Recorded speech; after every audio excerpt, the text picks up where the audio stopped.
Pastor Jader também, que é pré-candidato, é aqui da região, tem um trabalho importante.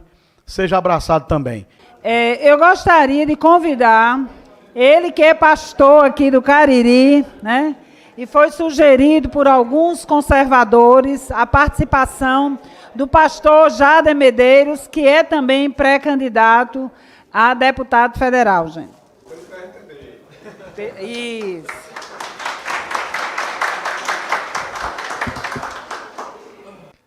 Eu quero dar um bom dia ainda a vocês, dizer da minha gratidão, Yara, do privilégio que muito me honra e me responsabiliza também. Queria que por alguns momentos você esquecesse que eu sou pré-candidato a deputado federal. Quero ter uma conversa de amigo com vocês, como pastor e também como eleitor.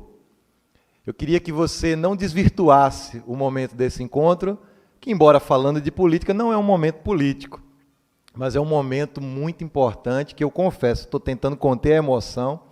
Minha esposa está aqui, me conhece muito bem. Se tem alguém que me conhece, não são apenas as minhas ovelhas lá em Amparo, nem os meus amigos mais próximos, mas é a mulher da gente. Ela conhece. Fica de pé, amor. As mulheres podem olhar à vontade. As mulheres olhem à vontade. É uma guerreira que nos últimos meses tem suportado extremamente muitas lutas ao meu lado, e mais especificamente nos 2 últimos anos, onde fui extremamente perseguido, e eu quero honrá-la publicamente, porque se não fosse o apoio dela, seria muito difícil estar aqui hoje. Agradecer a presença de bons amigos que estão aqui. Eu soube agora, o Beto, né, está por aí com o pessoal de Caraúbas. Cadê? A família, que alegria. Sejam bem-vindos, povo de Caraúbas. Meu Deus, Caraúbas me ensinou a ser pastor. Foi o meu primeiro campo, foi onde eu plantei a minha primeira igreja. E Serra Branca era o meu caminho de roça, né? A gente ficava ali, ó, eu acho que é para cá, no mercado, comia uma tapioquinha e ficava esperando uma carona para ir para Caraúbas. Quando não tinha carona, a gente ia a pé até aquela entrada ali do bar que vai para Cochichola. E eu ficava ali com a minha esposa esperando carona. E passei por muitas, fiz bons amigos nessas caronas, mas também passei por muitas humilhações, né? Não vale a pena nem contar aqui. Mas Deus nos honrou. De Caraúbas eu fui pastor também em Nova Floresta, também Cariri, mas na parte mais norte. E depois fui para Amparo em 2010. Estou em Amparo desde 2010, sou pastor da primeira igreja batista na cidade de Amparo. Me licenciei, estou licenciado e eu tenho o privilégio de ter bons amigos no Cariri. Então toda a Associação Batista do Cariri Paraibano está ao meu lado nessa empreitada e falaram, pastor, fica à vontade que a gente cuida da igreja. Então cada domingo, um dos pastores da Paraíba, do Cariri da Paraíba, estão lá me substituindo, dando apoio à igreja. E eu quero aqui honrar, porque estou na cidade dele, o pastor Genival, que é pastor da primeira igreja batista aqui em Serra Branca, é um dos grandes amigos e presidente da Associação Batista no Cariri Paraibano, que gostaria de estar aqui, mas por outro compromisso não pôde estar. Eu vou contar um pouco dessa história. Eu sou de João Pessoa, mas moro no Cariri desde 2007. Como brasileiro, apaixonado pelo meu país, não é de hoje. Sempre fui muito patriota. Eu sou do tipo de pessoa que chora no hino nacional brasileiro, de gente que está disposto a viver em paz, mas se precisa ir para a guerra. A gente vê na palavra de Deus muitas diretrizes, entre elas um dos títulos principais da palavra de Deus, e se referindo ao próprio Deus, é Senhor dos Exércitos.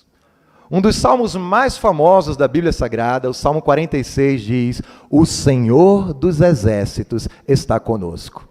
Eu quero começar desde cara dizendo que a Bíblia não é, Deus não é, e esse pastor não são desarmamentistas.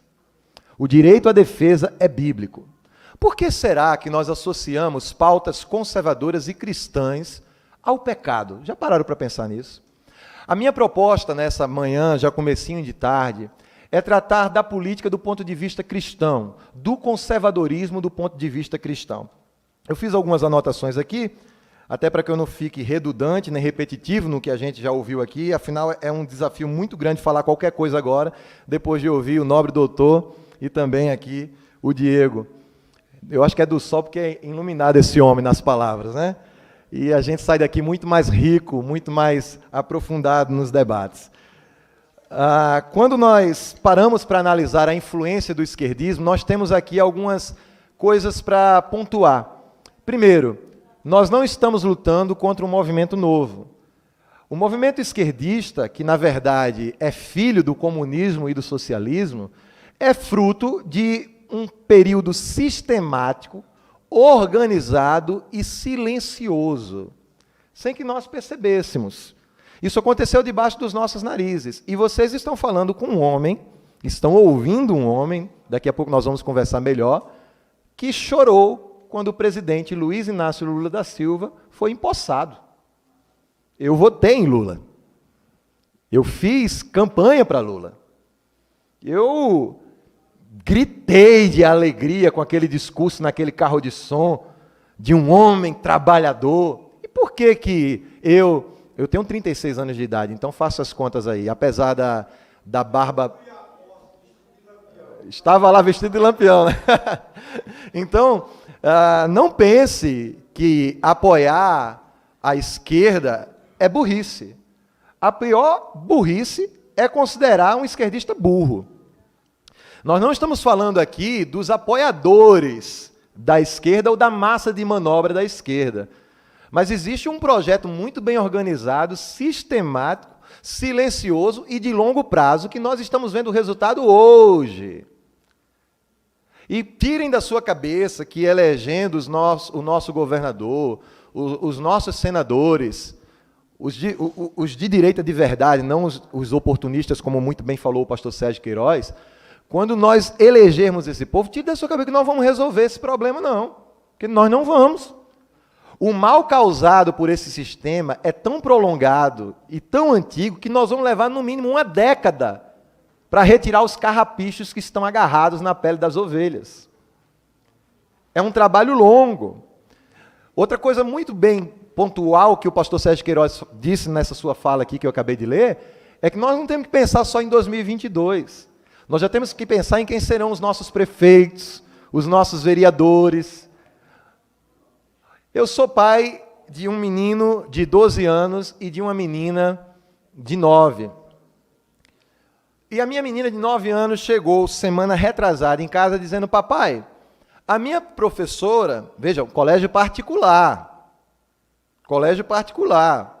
a minha professora chegou hoje na sala de aula e disse assim: classe, eu tenho um anúncio muito importante para fazer para vocês. Lembre-se, minha filha tem 9 anos.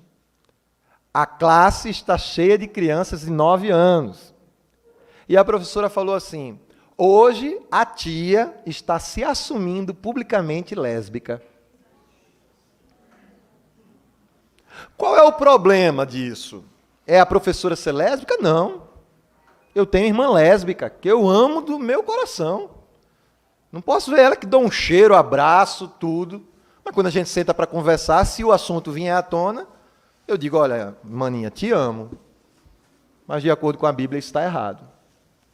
Ah, só tem isso de pecado? Não, tem um bocado de pecado. Trair a mulher é pecado. Porque o cara está ali, ó, Brasil, Deus, pátria, família. Mas quando termina a sessão lá do Senado, vai para as prostitutas de luxo. Pago com o nosso dinheiro. E nós pagamos o pecado dele. E nós estamos pagando por esse pecado. Então, conservadorismo oportunista, politiqueiro, não. Sabe por que o pastor Jader é conservador? Sabe por que os pastores, os padres são conservadores? Não é porque o PL, o PRTB, a direita é conservadora, não. Biblicamente falando, quando nós falamos de princípios, o Senhor ele até diz: olha, não te desviarás nem para a direita nem para a esquerda. Siga no caminho reto. Mas, pastor, o senhor acabou de falar de cima do muro, eu estou em outro nível agora. Eu estou dizendo para você que eu sou de direita, não porque a direita me define, mas porque o que me define se aproxima do que a direita defende. Entende? O que me define, o cristianismo que eu defendo e que estou pronto para morrer por ele, se for preciso, o que mais se aproxima é a direita. Não é um modelo ideal, não é um modelo completo, mas me diga qual é. Agora, quando nós colocamos na balança princípios, fica fácil tomar uma decisão. Eu sou um pouco polêmico. Para quem não está associando, eu sou aquele pastor que quase foi preso por não fechar a igreja lá em Amparo, vivia na rádio direto, nos jornais. Eu sou aquele pastor que quando um colega que eu estimo, padre, disse que eu estava ameaçando as vidas das minhas ovelhas ao abrir a igreja, eu disse: padre, eu queria convidar o senhor a não ameaçar a vida das suas, deixando as suas passarem fome. Nós somos uma igreja pequenininha. Eu sou pastor de uma igreja com 50 membros, entre membros e congregados. A cidade de Amparo tem apenas 3.000 habitantes. Mas mesmo sendo uma igrejinha pequenininha, todos os meses 60 famílias recebem cestas básicas. Isso há mais de 10 anos. Agora eu não estou podendo fazer, fui proibido pela legislação eleitoral. Disse que poderia configurar a compra de voto. Eu falei, então eu estou comprando faz mais de 10 anos. Eu criei um projeto chamado Água da Vida, que é um projeto de perfuração de poços artesianos para aqueles que sofrem com a seca, gratuitamente. Eu já tive o privilégio de palestrar algumas vezes na América do Norte e consegui algumas parcerias com a PIB Family Church, com a Igreja Batista da Flórida, e nós conseguimos, através desses parceiros, perfurar poços comunitários, instalar desalinizadores, hortas comunitárias. Nós fazemos isso há 7 anos. Então não tem nem como me acusar de fazer isso por ser político, por isso que eu pedi a você para esquecer por alguns momentos que estou pré-candidato a deputado federal, justamente pelo fato de que quem está falando com vocês aqui é alguém que tem muito a perder por entrar na política.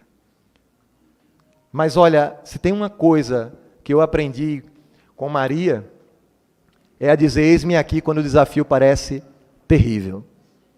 Quando o anjo Gabriel apareceu para Maria, ele não trouxe boas notícias. Pelo menos não humanamente parecendo. Ele disse: Maria, salve a agraciada. A Bíblia diz que o coração de Maria ficou confuso, sem entender o que era aquilo ali. Sempre que nós somos apresentados a novos desafios, nós somos confusos. Ficamos confusos. Você acha que é fácil você pegar um senhorzinho que votou em Lula, você pegar uma pessoa que andou com Luiz Couto, que levantou bandeira vermelha por aí, que chorou, Lula lá, brilha uma estrela. Quantos anos tem isso, minha gente? Mais de 15. E você chegar em 15 minutos e mudar a mente dessa pessoa? Maria passou a vida inteira dela ouvindo sobre a vinda do Messias. Nas escolas judaicas você aprendia sobre isso. Do nada aparece um cabala e diz: é você, minha filha. Eu entenderia completamente se Maria tivesse dito: Senhor, sabe o que é? Então, José, meu noivo, carpinteiro, já fez meu imóvel todinho, já preparou a estante, a mesa, a gente já está com um casamento marcado, seu anjo, faça um favor para mim, procure outra serva, tem um bocado aí, que daria tudo para ser a mãe do Messias, mas comigo não. Eu não estranharia se Maria dissesse isso. Mas diante do fato de ser acusada de adultério, de andar... Olha, quando a amiga da minha irmã, em 2001, engravidou, foi o maior escândalo em João Pessoa, capital. Minha mãe disse: eu não quero você andando com essa menina que está buchuda. Imagine, há 2021 anos atrás, uma mulher que não era casada aparecer com um buchinho. E aquela jovem de aparentemente seus 16 até os 17 anos de idade, Maria não tinha mais do que isso. Diz uma coisa que eu carrego com a minha vida, que eu amo tanto essa frase de Maria, que o nome da minha filha é Maria. Eis-me aqui, eis aqui a serva do Senhor, cumpra-se em mim a sua vontade.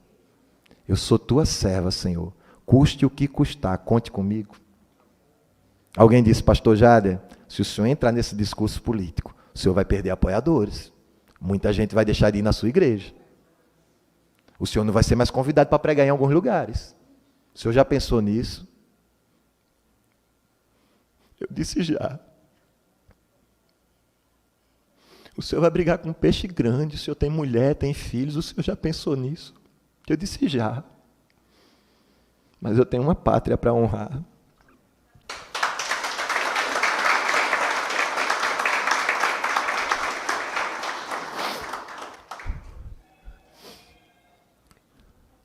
A maior covardia, queridos, a maior covardia é você ficar em silêncio. Um grande pensador disse: o que me incomoda não é o grito dos maus, não. É o silêncio dos bons. Quando você olha para a situação política que nós vivemos hoje, tem pastor que se orgulha e bate no peito e diz assim: eu não me envolvo com política. Isso não é orgulho, não, isso é covardia. Eu não me envolvo com política. Vai falar isso para Davi? Vai falar isso para Saul, para Salomão? Contextualizando, Davi e Salomão são presidentes da República. Vai falar isso para Neemias, para o governador José, homens de Deus que foram usados na política.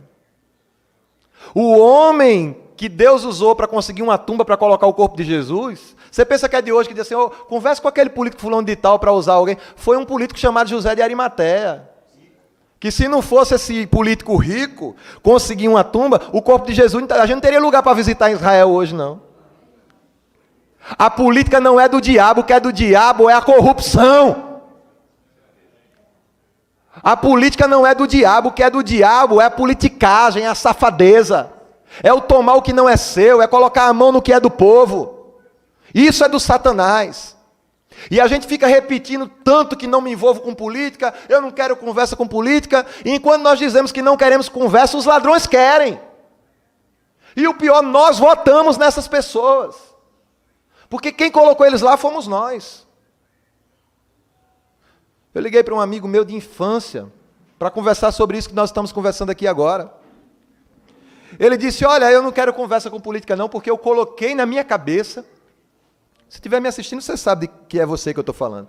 Eu coloquei na minha cabeça, tenho um carinho muito especial por ele e pela família dele, que quem coloca esse país para frente são os empresários, não é político não. E ele começou a falar num tom como se ele quisesse me diminuir. Como se esse mês em que eu estou numa nova missão apagasse toda a história que eu construí até agora. E não o contrário, não validasse aquilo que eu já faço e que me dá moral para falar sobre o que estou falando agora. Porque o que não vai faltar agora, de 4 em 4 anos, a gente aparecendo, apertando sua mão, dizendo que vai furar um poço, que vai dar uma cestinha básica. Agora vai fazer de tudo, minha gente. Gente que lá atrás chamou Bolsonaro de genocida, gente que lá atrás chamou o presidente de doido, gritou Lula livre, que hoje diz que é Bolsonaro.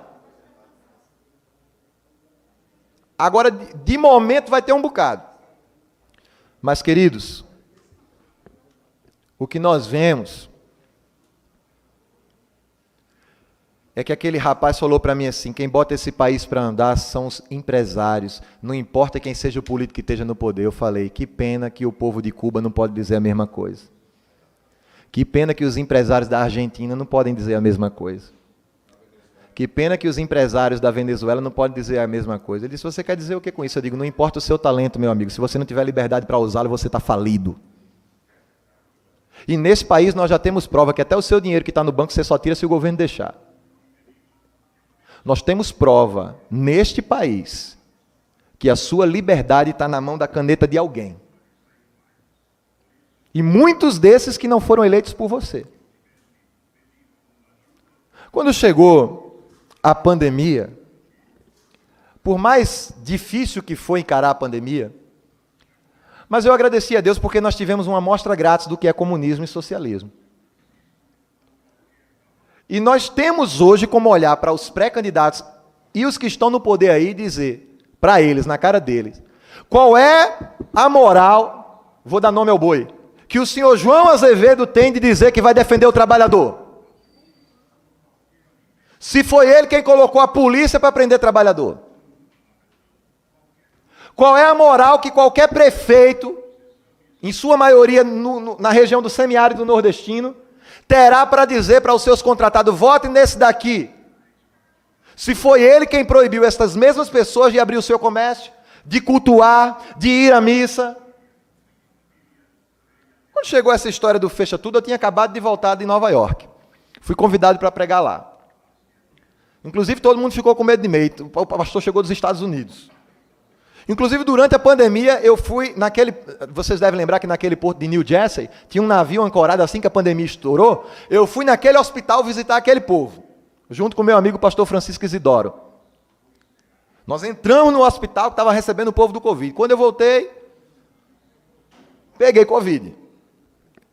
E fui curado milagrosamente por um remédio que dizem que não cura. Fui tratado milagrosamente por um tratamento que dizem que não existe.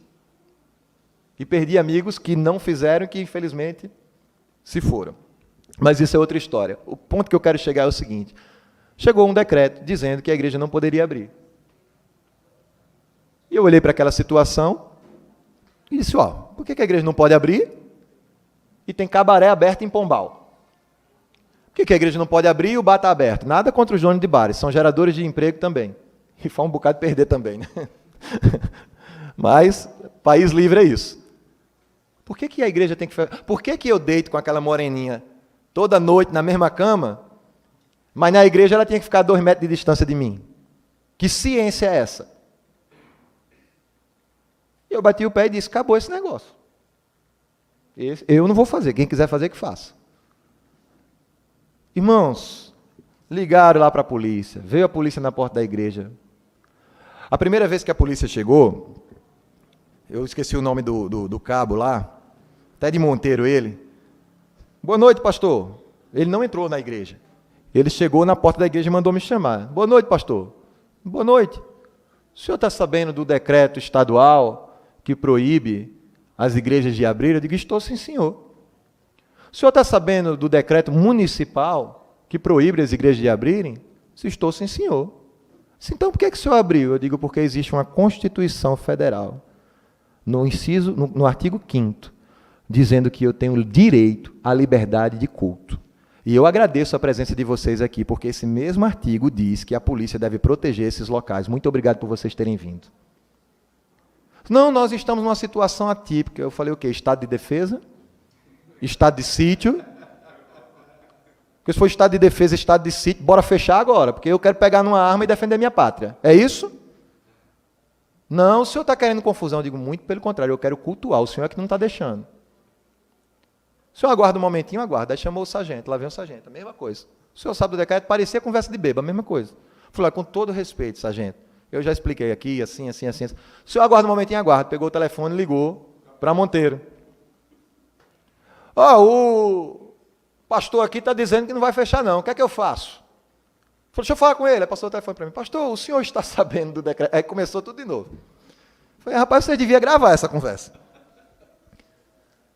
Olha, então, passe seus dados aí, o que eu posso fazer é comunicar à prefeitura para a Secretaria de Saúde resolver isso. Pronto, foram-se embora. Foi a primeira vinda deles. Segunda vinda deles já era outra equipe, foi a mesma história. Só que quando passou o telefone, disse, pastor, olha, eu vou pedir para o senhor passar os seus dados e nós vamos encaminhar para o Ministério Público. Encaminhou para o Ministério Público. Chegou uma recomendação do Ministério Público dizendo que eu deveria fechar. Eu falei, obrigado pela recomendação, mas eu respondi protocolado, não vou fechar. E se, de acordo com a existência do Ministério Público, ele existe para defender o interesse público. Então eu tenho uma recomendação para vocês. Venham a amparo para saber se é do interesse público que essa igreja fique aberta. Nós não podemos ir, e depois responder pelo Zap, porque eu nunca vi Ministério Público responder as coisas pelo Zap.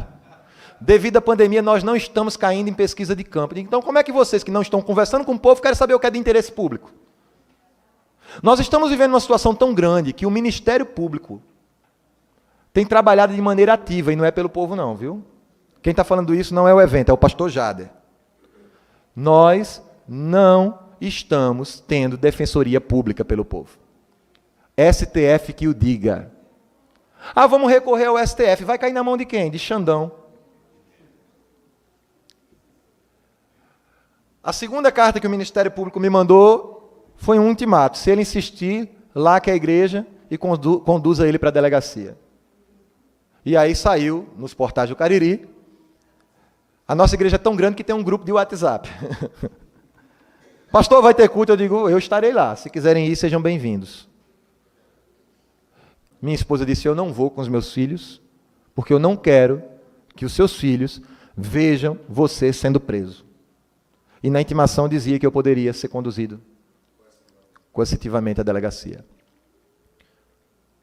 Eu chamei meus 2 meninos e disse assim, papai pode ser preso hoje, é verdade. Mas papai não vai ser preso porque está roubando, Papai não vai ser preso porque está matando, porque está fazendo alguma coisa errada. Papai vai ser preso por duas coisas, porque papai ama Jesus e porque papai ama esse país que ele nasceu.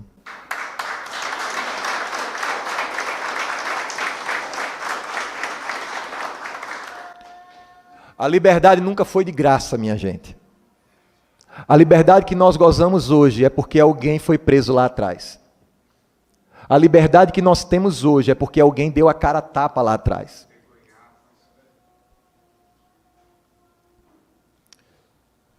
Todos nós celebramos o dia de Tiradentes, né? Todo mundo ama o feriado de Tiradentes, mas ninguém quer ir para a forca. Nós temos que nos posicionar. Chegou o tempo de sair de cima do muro. Pastores que me assistem, padres que me assistem, homens de Deus, ateus, conservadores. Tem conservador ateu. Nós temos que nos posicionar. Porque uma vez que nós perdemos a nossa liberdade, para recuperar é quase impossível. Eu nunca vi isso, mas num domingo à noite, faltando 30 minutos para o nosso culto começar, e a polícia lá na frente, e ele foi até educado, ele disse, pastor, o senhor sabe que se o senhor entrar ali às 7 horas da noite, eu vou lhe prender, né? Ele disse, faça seu trabalho. O ditador da Paraíba baixou um decreto num domingo, permitindo o funcionamento da igreja com 30%. Tudo pode dizer o contrário, mas se você estiver no caminho certo, Deus vai estar do seu lado. Deus vai estar do seu lado.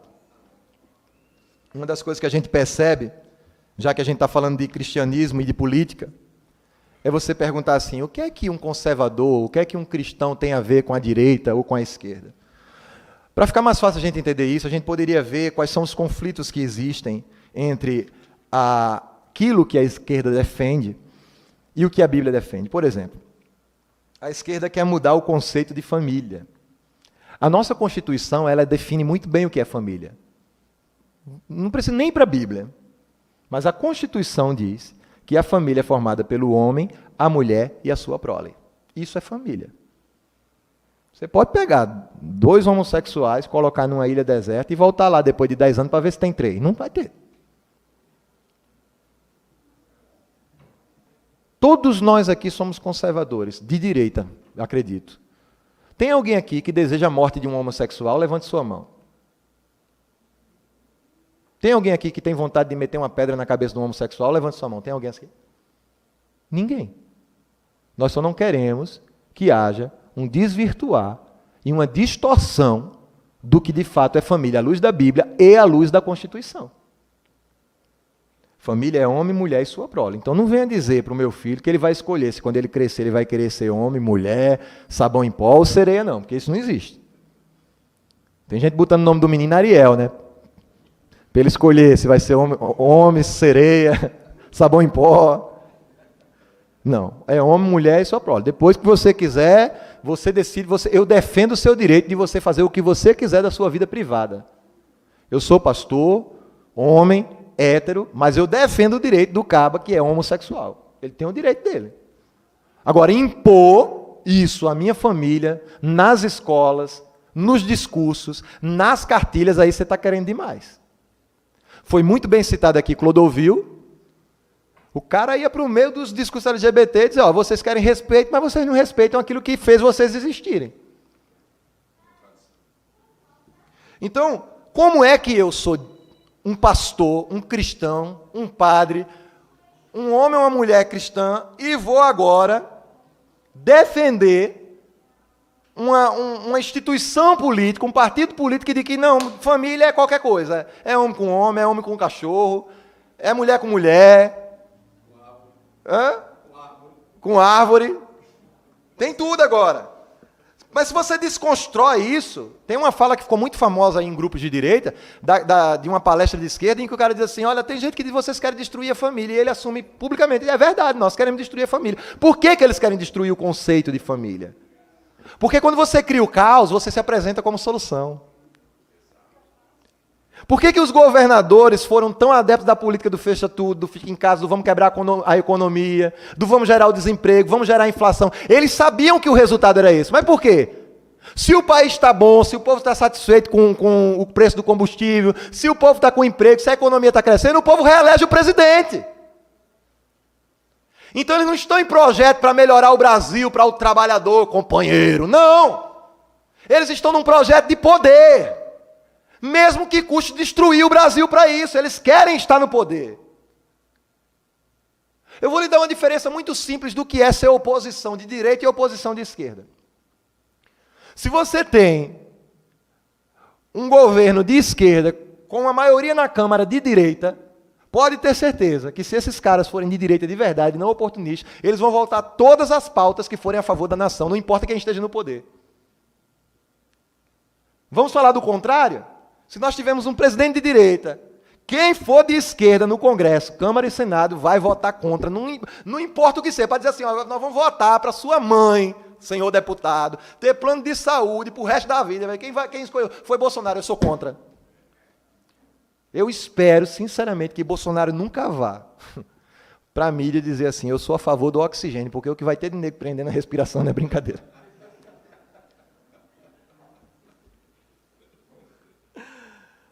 Outra coisa, a esquerda, ela busca anular a igreja na sociedade. Por que a igreja é perigosa?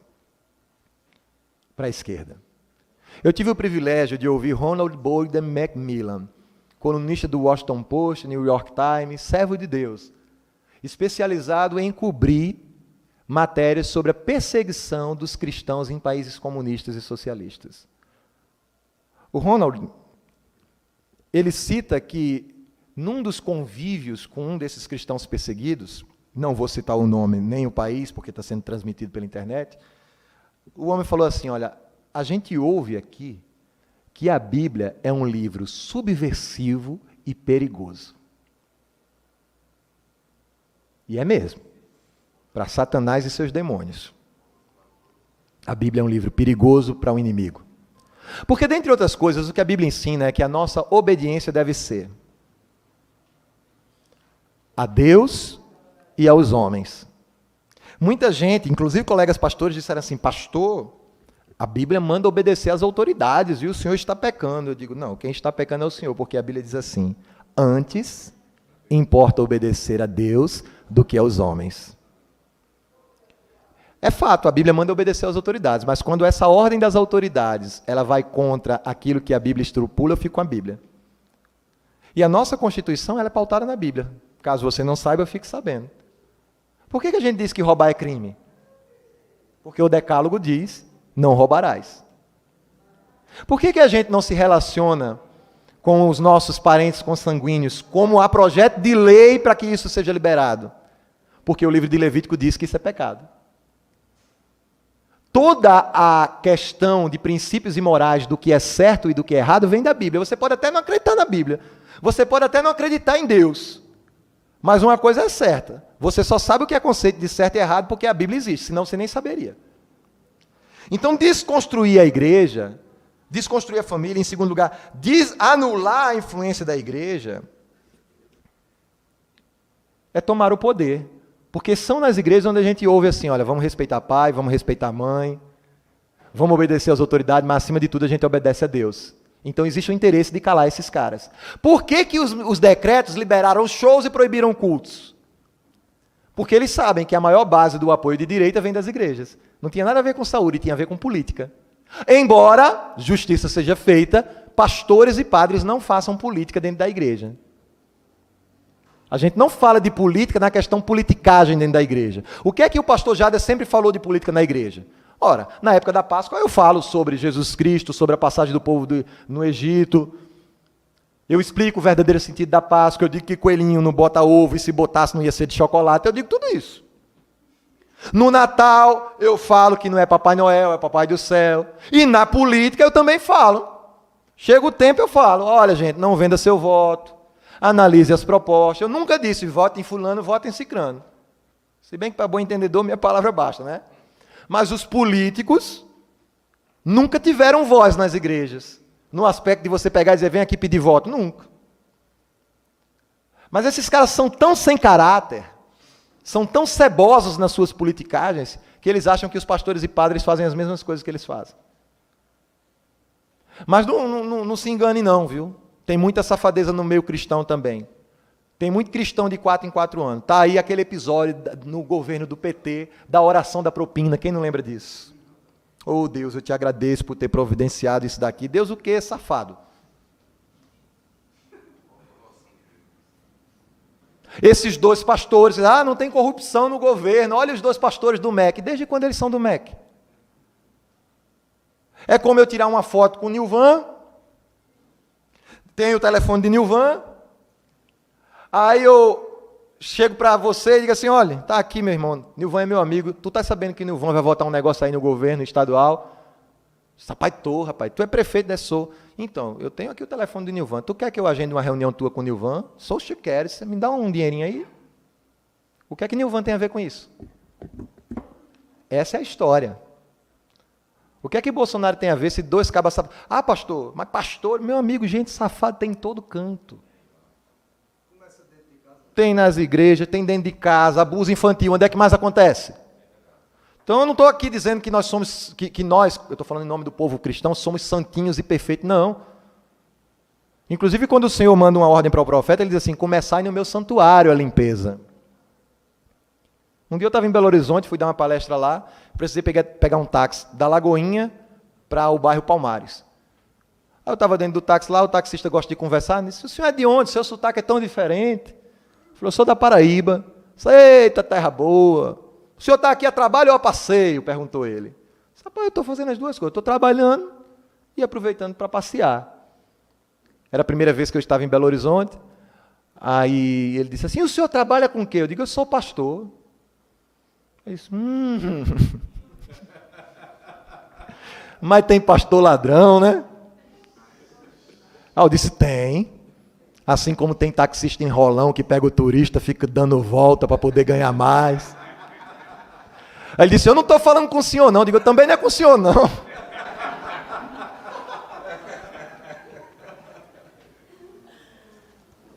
Nós não temos que tapar o sol com a peneira. Se tem uma coisa que nós temos que fazer é o seguinte, é corrupto, é. Mas está com o presidente. Tem isso não. Tem isso não. Se tem uma coisa que nos diferencia dos movimentos de esquerda é que a gente não defende o errado. Então, eles querem destruir, anular a igreja justamente por isso.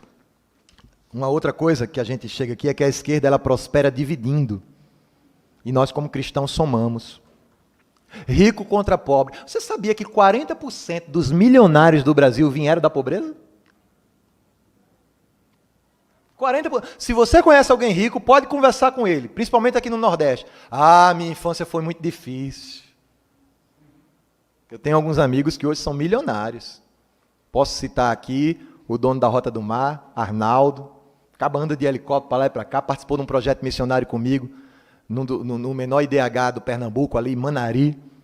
Foi lá, a gente fez uma festa naquele jogo do Flamengo contra Palmeiras. Ele levou, pastor, eu trouxe aqui as roupinhas. Ele trouxe a roupinha do Flamengo e do Palmeiras. A gente fez um jogo de futebol com os meninos. Conversa com o Arnaldo. Você chora ouvindo a história dele. Tenho amigos milionários. A esquerda bota, pobre nunca chega lá. É a primeira vez que um pobre chegou aqui. Pobre é um discurso lindo, mas na prática não é assim não, minha gente. Se tem uma coisa que nós de direita defendemos é que o pobre tem sim capacidade de chegar onde ele quiser sem precisar de ajudinha do Estado. Joaquim Barbosa entrou por cota no STF? Entrou pelo seu talento. Está ali minha esposa, negra. Ela disse, eu mesmo não queria conseguir um cargo por cota, porque a pessoa vai questionar a sua capacidade. Será que ele está aqui porque ele é bom ou porque ele é negro? Porque ela é boa ou porque ela é negra? Pastor, isso já é uma pauta ultrapassada. Não, tem a ver com o fato de que eu estou dizendo aqui. Que durante muito tempo a esquerda fez a sua política e faz até hoje, manipulando as massas para dividir, para conquistar. Isso é algo antigo. Branco contra preto, pobre contra rico, sindicatos, mulheres contra homens. A esquerda conseguiu o feito de fazer uma mãe odiar ser mãe. Encarar o filho como fardo, o marido como inimigo. Período de divórcios, com discurso feminista. O índice nas alturas. Olha o discurso da esquerda. no governo do PT. Fique aqui, coloque essa bandeira. Enquanto você estiver com essa bandeira nessa terra, enquanto eu estiver no poder, não tem quem lhe tire daqui. O povo, muito bem, doutor. Esse aqui luta pelo direito do povo que não tem terra. Política. Retórica. Aí chega um doidinho. Tá ok. 300 mil títulos de terra. Não importa se vai votar nele ou não. A terra é sua, está resolvido o problema. Essa obra faraônica, da forma que foi feita, transposição de São Francisco, maravilhosa. Deixou 15%, teve que refazer várias vezes. Mas olha o jeito que fizeram. Quem conhece Buqueirão, como eu conheço, você leva a água de Buqueirão para Campina Grande com os canos. Cano. Mas o cano não aparece, é debaixo da terra. Você gera muito mais despesas, você aumenta o índice de evaporação de água, você tem a questão do cimento, tem a questão do superfaturamento. Quanto mais cara é a obra, mais se rouba. Tire da sua cabeça que Lula iniciou a transposição pensando em trazer água para cá, que não foi não. A gente podia ter trazido água do mesmo jeito com cano. Por debaixo da terra ninguém nem via. Seria muito mais barato. Mas quem trouxe, e mesmo assim quem concluiu, não foi Lula não, foi Bolsonaro. O povo precisa saber disso. Mas qual foi o maior defeito do governo Bolsonaro? A falta de comunicação com o povo. E nós também. A gente fica ali satisfeito nos nossos grupinhos de WhatsApp, mas não conversa no dia a dia. Eu estava em Amparo, o senhor disse, aquilo é um doido, pastor. Eu digo, e é.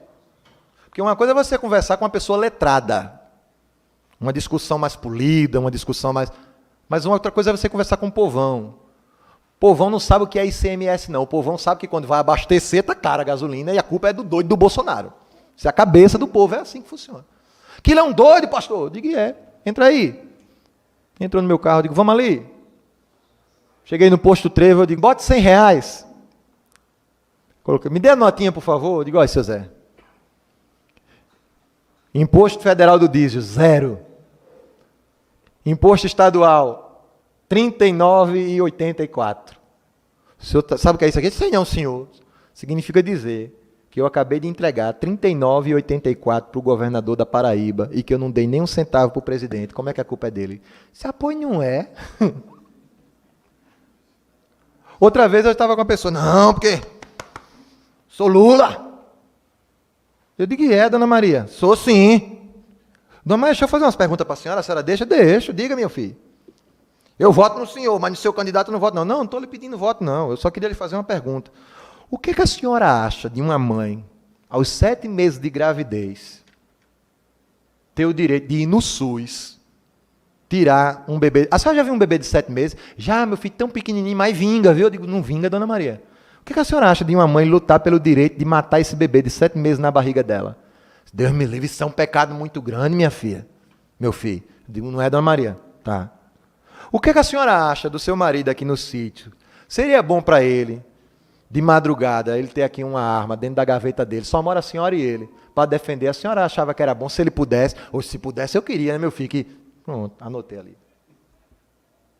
Dona Maria, o que a senhora acha desse negócio de não ter mais esse negócio de homem, de mulher, de homem casar com homem? Olha, pro lado dele lá, mas eu não acho certo não. Ô, dona Maria, se eu disser para a senhora que a senhora parece mais com Bolsonaro do que com Lula. Ela começou a rir. Por quê, meu filho? Eu peguei meu celular, digo, olha esse vídeo aqui, ó, de Lula dizendo que o aborto é uma questão de saúde pública e o governo que ele apoia comemorando, nosso país vizinho, o aborto aos 7 meses de gravidez. Misericórdia, sabia disso? Não, apoia ele vai perder com essa conversa? O nosso povo é conservador por natureza, ele só não sabe. Nós temos princípios, a gente só está falhando em comunicar isso para o povo, em conversar na língua do povo, em falar com o povo. Então eles nos dividem para ficar fácil conquistar. E o povo já está treinado. Postaram lá, eu faço parte de uns grupos de esquerda, eles não sabem, mas eu estou lá dentro, escutando tudo. Bolsonaro sancionou a lei que torna o auxílio de 400 permanente. Está dando com a mão para tirar com outra. Já existe isso, já está predisposto a brigar. A esquerda, ela não responsabiliza o indivíduo. A Bíblia diz que cada um dará conta de si mesmo. A esquerda responsabiliza a sociedade. Tadinho, é uma vítima da sociedade. Ele está roubando porque foi abandonado pelo pai. Então era para ser o maior ladrão que existe. O primeiro presente que eu recebi do meu pai foi um Citotec que ele comprou para minha mãe tomar. E minha mãe, por princípios católicos na época, disse, não, eu não tomo não. Raça embora.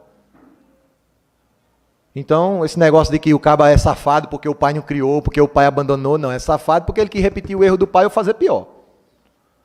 Nós não responsabilizamos sociedade pelos erros e pelas escolhas dos outros.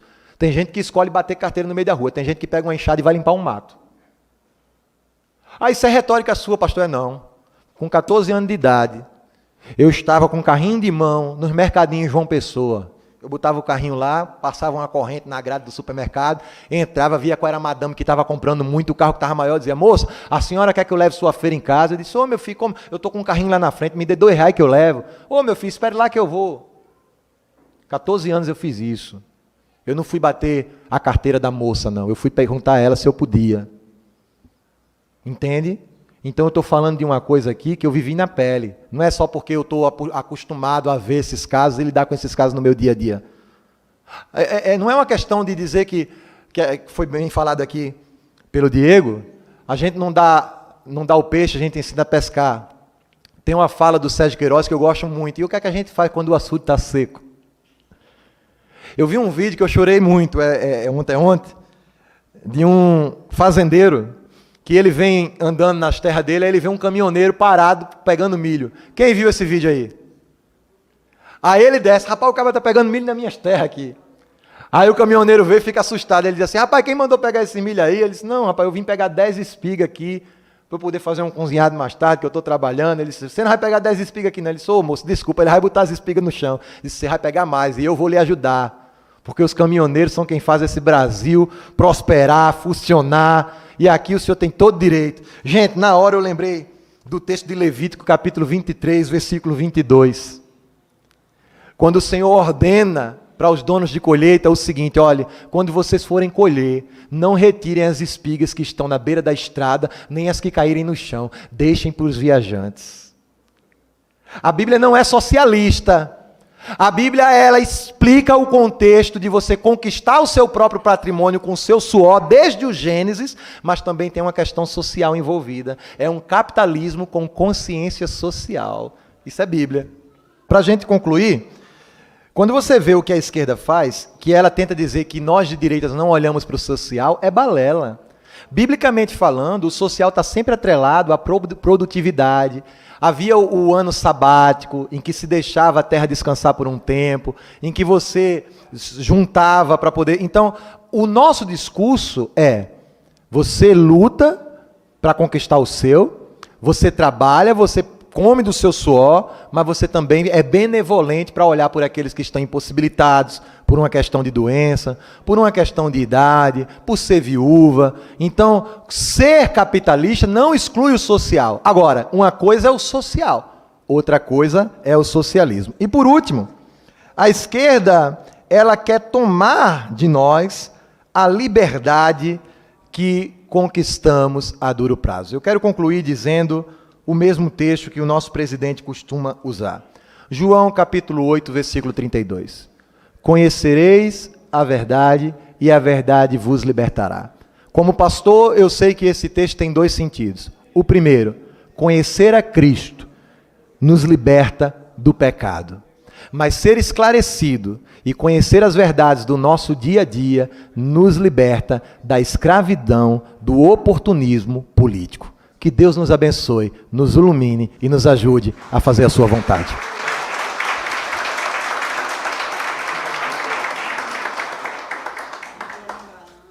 Obrigado.